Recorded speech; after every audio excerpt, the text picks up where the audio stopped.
Good morning students. आज एक बार फिर आपका मेरी online class Galaxy planets academy में स्वागत है। आज हम जिस टॉपिक की बात करेंगे उस टॉपिक का नाम होगा सर्कल, वृत्त। तो हम बात करेंगे सर्कल एंड इट्स एप्लीकेशंस की, वृत्त और उसके अनुप्रयोग।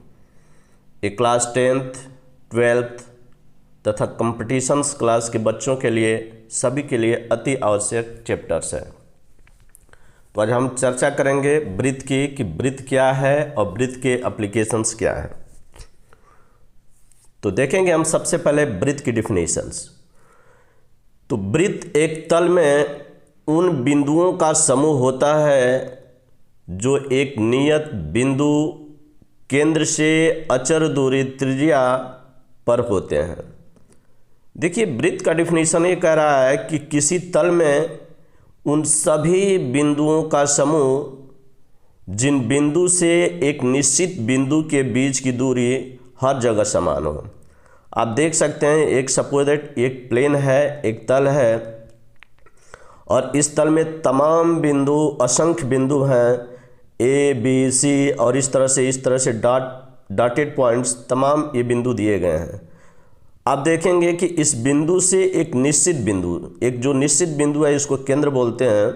तो इस बिंदु से इस वृत्त पर असंख्य बिंदु होंगे जिनके बीच की दूरी आप कहीं भी लेंगे वो समान होगा। जैसे आप देखेंगे कि ओ से ए आर हमने लिया है, ओ से बी हमने आर लिया है, ओ से सी हमने आर लिया है, यानी आर जो है ये निश्चित है।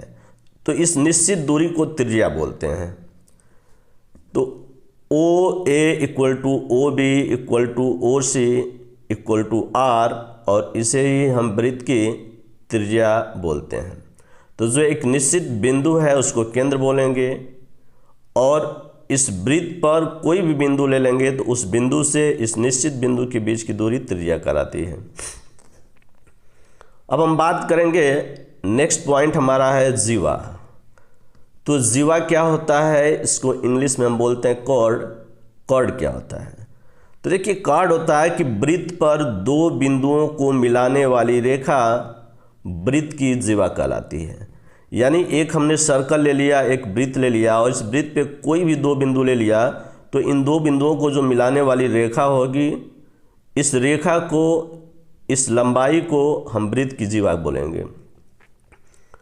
हमने मान लिया इस वृत्त पर दो बिंदु ए और बी ले लिया, तो ए और बी की जो लंबाई होगी ये इस वृत्त की जीवा कहलाएगी। अब इसमें एक और पॉइंट्स है, वो होता है व्यास। यानी वृत्त का व्यास क्या होता है, वृत्त का डायमीटर क्या होता है, इसको हम देखेंगे। देखिए, वृत्त का व्यास, इसको डायमीटर बोला जाता है। जब जीवा वृत्त के केंद्र से होकर जाती है तो यह वृत्त का व्यास होता है। देखिए, किसी भी वृत्त पे असंख्य जीवाएं होती हैं और कोई भी जीवा अगर इसके सेंटर से, इसके केंद्र से होकर जाए तब हम बोलेंगे कि यह इसका व्यास कहलाता है। अगर कोई भी जो है वृत्त पे कोई भी दो बिंदु ले लिया जाए, अगर उसको मिलाया जाए, अगर वह केंद्र से होकर न जाए तो उसे जीवा बोलेंगे, और जब वह केंद्र से होकर जाएगी तो उसको व्यास बोलते हैं। आप देख सकते हैं, एक पॉइंट हमने ले लिया सी और दूसरा पॉइंट ले लिया डी। जब सी डी को हमने मिलाया तो ये रेखा जो है केंद्र से होकर जा रही है, अतः सी और डी जो है इस वृत्त का व्यास कहलाएगा। तो सी डी की लंबाई आप देखेंगे सी ओ प्लस ओ डी, तो सी डी की लंबाई ओ सी प्लस ओ डी। आप देख सकते हैं कि ओ सी और ओ डी दोनों निश्चित दूरी है जिसको त्रिज्या बोला जाता है। तो इसको भी हमने ले लिया आर, इसको भी हमने ले लिया आर, तो आर प्लस आर मिलकर हो जाएगा 2r। तो व्यास बराबर 2r, अर्थात हम कह सकते हैं कि व्यास बराबर 2 गुणे त्रिज्या। तो जो त्रिज्या दी जाती है, किसी भी वृत्त की जो त्रिज्या होगी, अगर उसका हम डबल कर देते हैं तो उस वृत्त का व्यास निकल जाता है। तो ये आप ध्यान रखेंगे। इसमें सबसे इम्पोर्टेंट पॉइंट है कि व्यास उस वृत्त की सबसे बड़ी जीवा को कहते हैं। यानी अगर किसी भी वृत्त पे बहुत सारी जीवाएँ हों तो जो सबसे लंबी जीवा होगी वो वृत्त का व्यास कहलाएगा। आप देख सकते हैं, अगर कोई भी रेखा जो है अगर सेंटर से होकर जाती है तो ये सबसे बड़ी रेखा होती है, और इसके आप ऊपर या नीचे कहीं भी लेंगे तो इसकी लंबाई धीरे धीरे कम होती चली जाती है। तो ये सबसे बड़ी जीवा होती है, सबसे बड़ी जीवा होती है। इसको हम बोलते हैं longest chord of the circle is known as diameter. अब हम बात करेंगे एक और पॉइंट है हमारा सर्किल का, उसको हम बोलते हैं चाप या इसको बोलते हैं हम आर्क इंग्लिश में। चाप क्या होता है? देखिए, चाप होता है कि अगर कोई वृत्त है तो किसी वृत्त पर कोई दो बिंदु ले लिया जाए, इसके परिधि पर, इसके परिमाप पर कोई दो बिंदु ले लिया जाए तो उन दोनों बिंदुओं के बीच की जो लंबाई होती है वो चाप कहलाती है। तो वृत्त के दो बिंदुओं के बीच परिधि की दूरी वृत्त का चाप कहलाती है। हमने देखिए एक सर्कल हमने लिया है, इस सर्कल का केंद्र O है और इस पे हमने दो बिंदु ले लिया A और B। तो देखिए एक लंबाई AB जो रेड कलर से हमने किया है और एक बड़ी लंबाई भी हो जाएगी, वो हो जाएगी AQB। आप देख सकते हैं ऊपर वाले। तो इसमें दो चाप होते हैं, एक लघु चाप हो गया APB और अगर AQB हम कहेंगे तो ये होता है दीर्घ चाप। इसकी लंबाई ज़्यादा है और इसकी लंबाई कम है।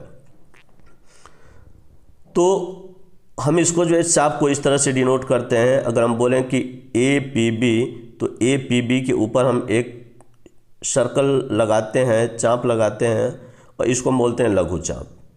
इसी तरह अगर AQB लें हम ऊपर वाला तो AQB को हम बोलेंगे दीर्घ चाप।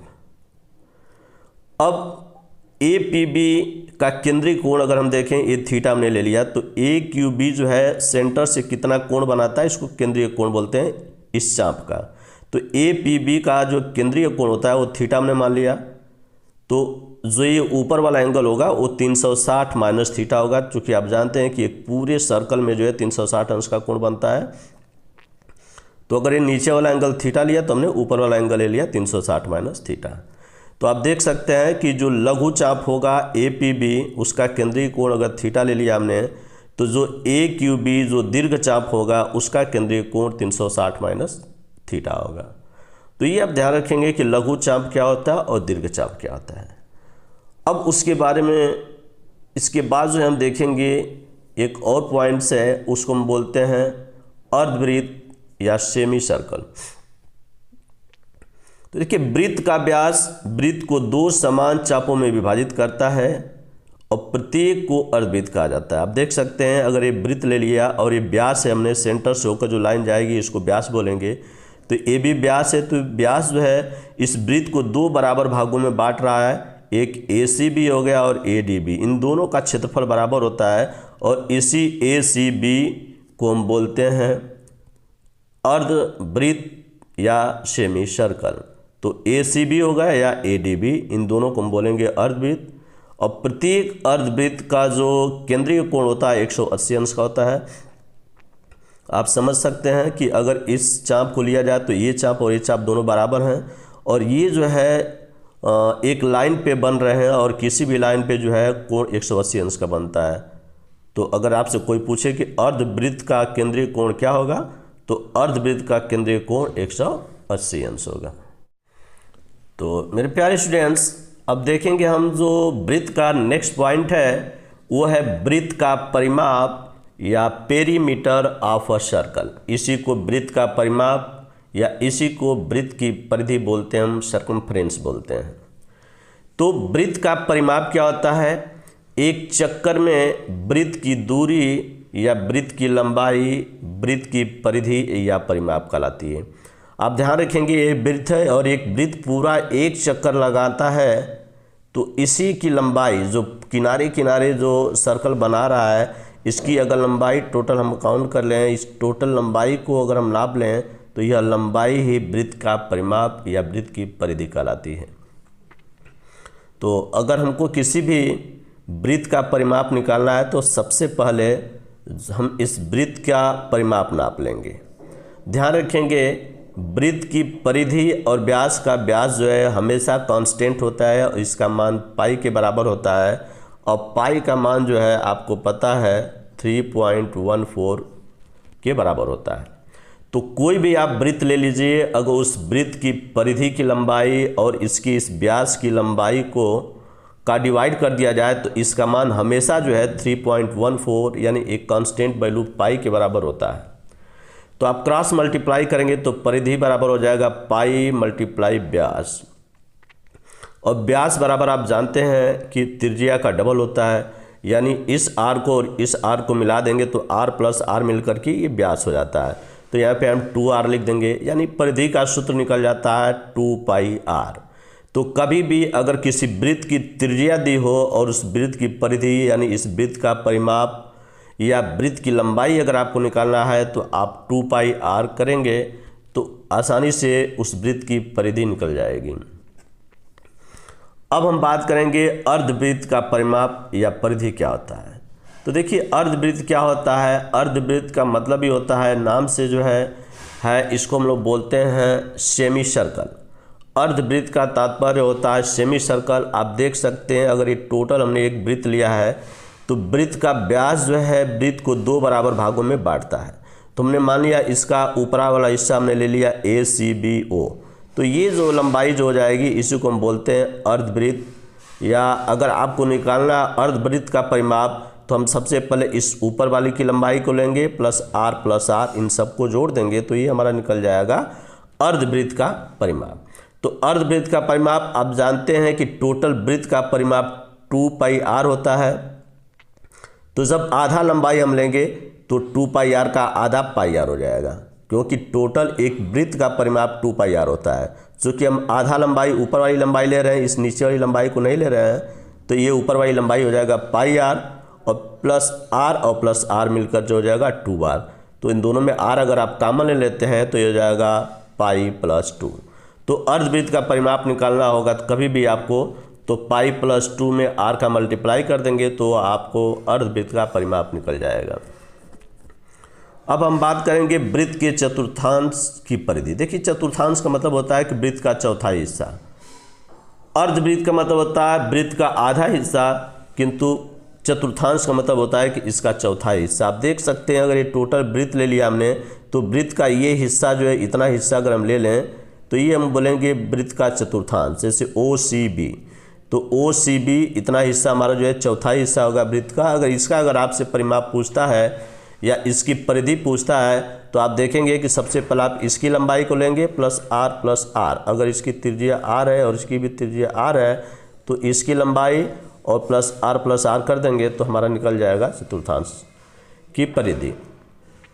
तो आप जानते हैं कि एक वृत्त का जो है टोटल वृत्त का जो परिमाप होता है 2 पाई r होता है। तो हम जो है चूँकि एक चतुर्थांश लेंगे तो 2 पाई r का चौथाई हिस्सा है, तो 2 पाई r में जब 4 का डिवाइड करेंगे आप यहाँ पे देखेंगे टोटल वृत्त का परिमाप होता है 2 पाई r।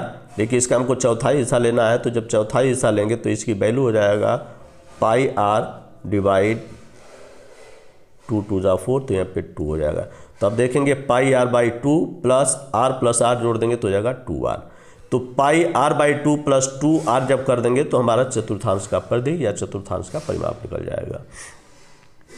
अब इसमें जो है एक इम्पॉर्टेंट पॉइंट्स है, कुछ नोट्स हम लोग देखेंगे। आप देखेंगे कि किसी भी चीज़ का पहिया हो, चाहे वो रेलगाड़ी का पहिया हो, चाहे ट्रक का पहिया हो, बैलगाड़ी का पहिया हो या साइकिल का पहिया होगा, उसकी आकृति वृत्ताकार होगी, वृत्त के आकार की होगी। तो इस पहिए पे आधारित क्वेश्चन पूछा जाता है। तो पहिया द्वारा तय की गई दूरी, अगर एक पहिया है, अगर वो गाड़ी चल रही है तो पहिया द्वारा तय की गई दूरी अगर पूछेगा तो आप पहिए की परिधि निकाल देंगे। ये पहिया दिया रहेगा, उसकी त्रिज्या दे रहेगी, इसकी 2 पाई r परिधि निकाल लेंगे तो आपका पहिया की दूरी निकल जाएगी या पहिया द्वारा तय की गई दूरी निकल जाएगी। कभी कभी पूछ जाता है कि किसी निश्चित दूरी तय करने में पहिए के चक्करों की संख्या कितनी होगी। यानी एक पहिया चल रहा है ज़मीन पर, एक निश्चित दूरी तय किया तो पूछ रहा है कि वो कितना चक्कर ज़मीन पर घूमा। तो चक्करों की संख्या निकालने के लिए हम फार्मूला होता है कि पहिए द्वारा तय की गई दूरी और प्लस पहिए की परिधि, यानी कितना दूरी तय कर रहा है और प्लस उस पहिए की परिधि क्या है। जब इनका डिवाइड कर देंगे तो हमारी ये चक्करों की संख्या निकल जाएगी कि पहिया कितना चक्कर ज़मीन पर लगा रहा है।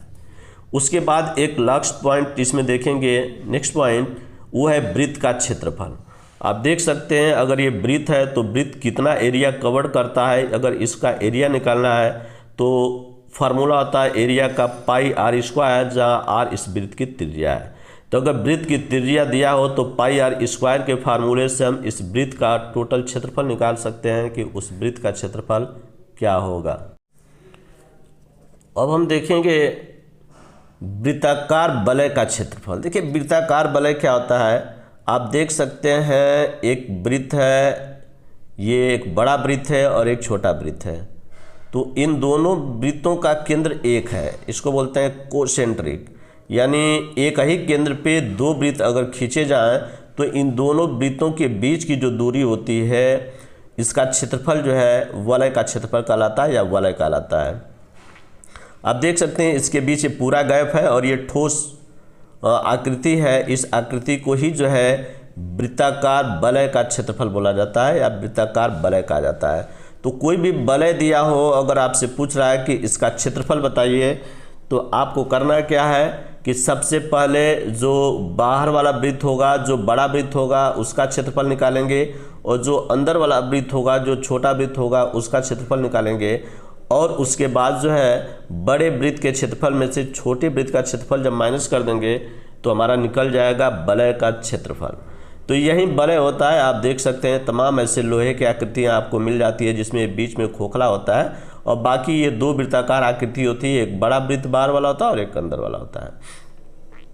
तो आप देख सकते हैं अगर ये बड़ा वृत्त का अगर त्रिज्या कैपिटल आर हो और छोटे वृत्त की त्रिज्या स्मॉल आर हो तो हम सबसे पहले बड़े वृत्त का क्षेत्रफल निकालेंगे तो pi capital R square minus छोटे वृत्त का क्षेत्रफल पाई स्मॉल आर का स्क्वायर हो जाएगा। आप इन दोनों में कॉमन ले लेंगे पाई, तो capital R square minus small r square और यही निकल जाएगा इस वलय का क्षेत्रफल। तो वलय का क्षेत्रफल निकालने का ये फार्मूला आता है कि कैपिटल ए बराबर पाई ब्रैकेट में capital R square minus small r square, जहाँ आर बड़े वृत्त की त्रिज्या है तथा स्मॉल आर छोटे वृत्त की त्रिज्या है। तो इस तरह से कभी कभी आपको वृत्ताकार वलय का क्षेत्रफल भी पूछ सकता है। अब हम बात करेंगे त्रिज्यखंड का क्षेत्रफल क्या होता है और त्रिज्यखंड होता क्या है। तो देखिए त्रिज्यखंड होता है दो त्रिज्याओं से घिरी हुई आकृति। देखिए ये दो त्रिज्या हमने ले लिया, एक त्रिज्या ओ ए और एक त्रिज्या ओ बी। तो इन दोनों से घिरा हुआ क्षेत्र आकार, देखिए क्षेत्रफल एक ए भी हो सकता है नीचे वाला और एक ऊपर वाला भी हो सकता है। तो जो नीचे वाला आकृति है छोटा है, जो बड़े वाला जो आकृति है आप देख सकते हैं जो बड़े वाला क्षेत्रफल जो है काफ़ी बड़ा है। तो जो नीचे वाला एरिया है 0 ए पी बी, इसका क्षेत्रफल आप देख सकते हैं बहुत छोटा है, इस वजह से इसको लघु त्रिज्यखंड बोला जाता है। और ऊपर का क्षेत्रफल आप देखेंगे ओ ए क्यू बी क्यू ओ, ये ऊपर वाला एरिया जो रेड कलर का डैट पॉइंट दिया गया है उसका क्षेत्रफल काफ़ी ज़्यादा है, इस वजह से इसको दीर्घ त्रिज्यखंड बोला जाता है। तो दो त्रिज्याओं से घिरी हुई आकृति, तो दो त्रिज्याओं से आकृति जो है एक छोटी आकृति होती है एक बड़ी आकृति होती है। तो जो छोटी आकृति होता है उसको लघु त्रिज्यखंड और जो बड़ी आकृति होता है उसको दीर्घ त्रिज्यखंड कहते हैं। अब मान लीजिए अगर लघु त्रिज्यखंड का जो है अगर केंद्रीय कोण थीटा हो, तो अगर हम इसका सबसे पहले इसका एरिया निकालें अगर हम इस लघु त्रिज्यखंड का, तो आप देख सकते हैं कि चूंकि 360 डिग्री कोण का क्षेत्रफल पाई आर स्क्वायर होता है। आप जानते हैं कि अगर ये वृत्त है तो ये वृत्त पे 360 अंश का कोण बनाता है और इस टोटल का एरिया होता है पाई आर स्क्वायर। तो अगर 1 डिग्री का निकालना होगा हमको तो 1 डिग्री कोण का क्षेत्रफल हो जाएगा पाई आर स्क्वायर बटा में 360। इसी तरह आपको निकालना है थीटा का, तो स्मॉल थीटा का जब निकालेंगे तो कोण थीटा का जो क्षेत्रफल हो जाएगा वो थीटा बटा में 360 पाई आर स्क्वायर। यानी लघु त्रिज्यखंड का जो क्षेत्रफल हो गया वो थीटा बटा में 360 और ब्रैकेट में पाई आर स्क्वायर। तो इस फार्मूले से आप लघु त्रिज्यखंड का क्षेत्रफल आप आसानी से निकाल सकते हैं। कभी भी अगर आपको त्रिज्यखंड का क्षेत्रफल निकालना हो तो हम ये देखेंगे कि त्रिज्यखंड का केंद्रीय कोण क्या है। केंद्रीय कोण को ऊपर रखेंगे, 360 डिग्री नीचे करेंगे और पाई आर स्क्वायर का मल्टीप्लाई कर देंगे तो लघु त्रिज्यखंड का क्षेत्रफल निकल जाएगा। इसी तरह अगर आपसे पूछ रहा है कि दीर्घ त्रिज्यखंड का क्षेत्रफल निकालिए, तो आप देखेंगे टोटल वृत्त का क्षेत्रफल निकाल लीजिए। वृत्त का क्षेत्रफल आपको पाई आर स्क्वायर पता है और उसमें से इस क्षेत्रफल को इतना एरिया को अगर माइनस कर देंगे तो ऊपर वाला एरिया निकल जाएगा। तो दीर्घ त्रिज्यखंड का क्षेत्रफल का फार्मूला हो जाएगा पाई आर स्क्वायर माइनस लघु त्रिज्यखंड का क्षेत्रफल। तो कभी भी आपसे जो है दीर्घ त्रिज्यखंड का क्षेत्रफल पूछता है तो आप सबसे पहले लघु त्रिज्यखंड का क्षेत्रफल निकाल लीजिए और पाई आर स्क्वायर में से उसको माइनस कर दीजिए। अब हम बात करेंगे त्रिज्यखंड के चाप की लंबाई। देखिए कभी कभी जो है उस चाप की लंबाई भी पूछ देता है कि त्रिज्यखंड के चाप की लंबाई क्या होगी। तो आप देख सकते हैं ये है length of an arc of a sector. आप देख सकते हैं अगर हमने ये ले लिया सेक्टर्स, ये लघु त्रिज्यखंड है, अगर इसकी पूछ देगा कि इसकी लंबाई, तो जो हरा कलर का हमने जो आर्क दिखाया है यही जो है लघु त्रिज्यखंड की लंबाई L है। तो अब इसको निकालने का फार्मूला आप जानते हैं, अगर 360 डिग्री कोण की लंबाई, देखिए टोटल वृत्त की लंबाई 2πr होती है, तो अगर 360 डिग्री कोण की लंबाई 2πr है तो 1 डिग्री कोण की लंबाई 2πr बटे में 360 हो जाएगी। इसलिए थीटा कोण जो यहाँ पे इंगित कर रहा है, थीटा कोण का अगर आपसे पूछा जाएगा तो थीटा बटे में 360 2πr हो जाएगा। और यहीं जो है थीटा कोण की लंबाई निकल जाएगी L, जिसकी लंबाई L दिया है। तो L निकालना हो कभी भी जो है त्रिज्यखंड के चाप की लंबाई, तो आप थीटा बटे 360 ब्रैकेट में 2πr कर देंगे तो आपको जो है त्रिज्यखंड के चाप की लंबाई निकल जाएगी। इसके बाद जो है हम बात करेंगे वृत्त का वृत्तखंड। देखिए वृत्तखंड क्या होता है, त्रिज्यखंड और वृत्तखंड में अंतर होता है। इसको हम बोलते हैं सेगमेंट ऑफ अ सर्कल। आप देख सकते हैं अगर हमने एक वृत्त यहाँ पे लिया है तो वृत्त में हमने एक चाप ले लिया APB। तो APB जो चाप लिया वो नीचे वाली परिधि के साथ एक आकृति बना रहा है, और यहीं APB एक ऊपर वाली चाप के साथ भी आकृति बना रहा है। तो ये जो शेडेड एरिया है इसको हम बोलते हैं लघु वृत्तखंड ACBA, और फिर इसी तरह ADBA जो ऊपर वाला ये टोटल एरिया हो जाएगा, इसको हम बोलेंगे दीर्घवृत्तखंड। तो ये नीचे वाला जो साइडेड एरिया होगा लघु वृत्तखंड होगा, जो ऊपर वाला साइडेड एरिया होगा वो दीर्घवृत्तखंड होगा। देखिए कभी कभी जो है आपको जो है वृत्तखंड का भी क्षेत्रफल पूछ देता है। तो अगर सपोज दैट आपको इस वृत्तखंड का क्षेत्रफल अगर निकालना हो तो सबसे पहले आप क्या करेंगे, इस त्रिज्यखंड का क्षेत्रफल निकालेंगे, और जो ऊपर वाला त्रिभुज बन रहा है इसका क्षेत्रफल निकाल करके जब माइनस कर देंगे त्रिभुज का क्षेत्रफल, तो आपको जो है इस वृत्तखंड का क्षेत्रफल निकल जाएगा। आप देख सकते हैं एक फार्मूला के माध्यम से हम इसको समझेंगे, लघु वृत्तखंड का क्षेत्रफल। तो लघु वृत्तखंड का क्षेत्रफल निकालने के लिए हम क्या करेंगे, लघु त्रिज्यखंड का क्षेत्रफल, जो ये लघु त्रिज्यखंड नीचे बन रहा है इसका क्षेत्रफल माइनस त्रिभुज OAB का क्षेत्रफल। तो त्रिभुज OAB का क्षेत्रफल हम जो है इसमें से माइनस कर देंगे, त्रिभुज का क्षेत्रफल माइनस कर देंगे तो ये हमारा इसका एरिया जो है जो लघु वृत्तखंड है उसका क्षेत्रफल निकल जाएगा।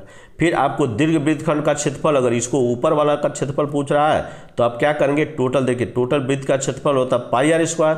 अब इस π² में से जो है हम माइनस कर देंगे क्या चीज़, लघु वृत्तखंड, जो नीचे वाला वृत्तखंड का क्षेत्रफल निकालें ये वाला वृत्तखंड, इसका एरिया जब हम इसको माइनस कर देंगे तो हमारा निकल जाएगा दीर्घ वृत्तखंड का क्षेत्रफल।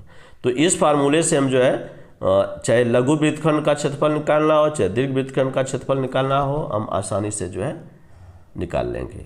तो इस तरह से ये मेरा टॉपिक्स ख़त्म हुआ, और मैं इसके नेक्स्ट टॉपिक्स में क्लास 10th का जो एक्सरसाइज है इस पे बेस जो है जितनी भी एक्सरसाइज है उसको मैं नेक्स्ट टॉपिक में लेके आऊँगा। और ये मेरा कंसेप्चुअल टॉपिक्स था। अगर ये टॉपिक्स के कंसेप्ट समझ में आ जाएंगे तो आपको इसके जो एक्सरसाइज हैं वो आसानी से समझ आ जाएंगे। तो मैं नेक्स्ट टॉपिक लेके आऊँगा मेरे प्यारे स्टूडेंट्स, उसमें आपको सारे के सारे एक्सरसाइज कराऊँगा। तो इस टॉपिक्स को पढ़िए, और पढ़ने के बाद जो मेरा नेक्स्ट टॉपिक्स जो लॉन्च होगा उसमें मैं सारे क्वेश्चन जितने भी जो है NCERT के क्वेश्चन है उसको कराऊँगा। तो आप उसको नेक्स्ट टॉपिक में देखिए। इस तरह से मेरा टॉपिक ख़त्म हुआ। जय हिंद, वंदे मातरम।